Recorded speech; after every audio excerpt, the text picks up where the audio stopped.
Let's try this one more time. This is what you do if you are feeling sad.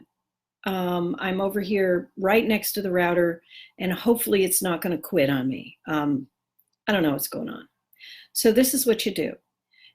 The first thing you do is stop focusing on what's wrong. Stop focusing on what isn't going right, what is missing, what is lacking, who is hurting you, who is just, if you catch yourself, ruminating and focusing and saying what's missing, what's wrong, and what's painful, well, what are you going to get?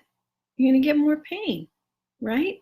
So the first thing you do is look for something else to put your attention on. This is, why people start addicted, so they don't have to focus on what hurts them. Clearly I'm not asking you to start an addiction or go crawl into a bottle or, get some meth or whatever. No, that's not what I'm asking you to do. What I'm asking you to do is simply place your attention on something else. An excellent way to place your attention on something else is to change your surroundings. If you're inside, go out. If you're outside, come in. Those are very simple ways. If you catch yourself overwhelmed with sadness, do the 5-7-9 breath. In, 2, 3, 4, 5. Hold, 2, 3, 4, 5, 6, 7.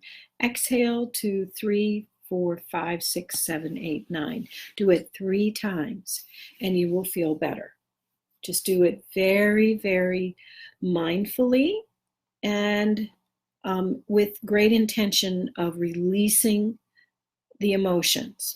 Now, the next thing you can do is, if you have a habit or an issue with falling into patterns or circles of negative emotion. Now, what I mean by that is when we get into what I call a bog.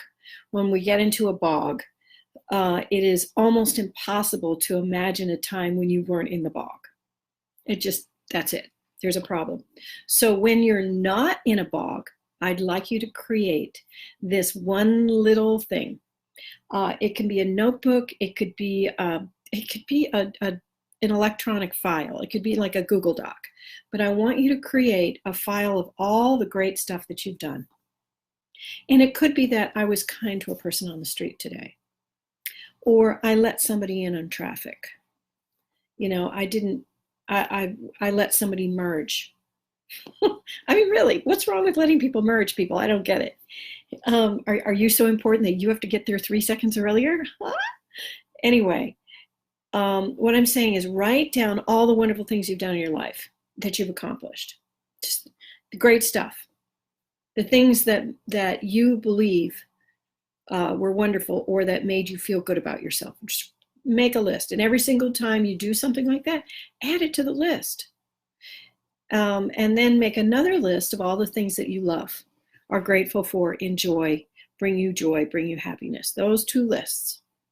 And now make a third list of actions that make you happy, like walking, singing, dancing, having fun with friends, online shopping, whatever it can be, binge watching Netflix. It doesn't matter. If it's on the list and it makes you happy and it doesn't hurt other people, then make a list of the happiness things. Now, what you do is when you get in a bog, when you get in a sadness hole, you read the first list, the accomplishments. You read the second list, the things that bring you joy and gratefulness. And then you read the third list, the things that you like to do, and then pick one and do it. Boom, right then. Those 3 things will help you bump yourself out of a bog. Unless, of course,